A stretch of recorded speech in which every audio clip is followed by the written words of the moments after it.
How to delete all archived stories on Instagram. Currently, Instagram does not provide a direct option to delete all archived stories at once. However, you can manually delete them one by one. And here is how you can do it. First of all, open the Instagram app on your mobile device and make sure you are logged into your Instagram account. Then simply tap on the profile picture of yours at the bottom right corner of your screen and navigate to your profile. Once inside your profile, tap on the three dashboard in the top right corner of your screen. Then in the settings and privacy, scroll down and tap on the archive option available there.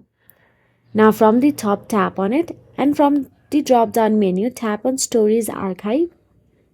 Now tap on a story you want to delete.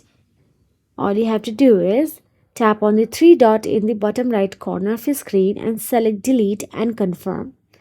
Repeat same for the other stories as well.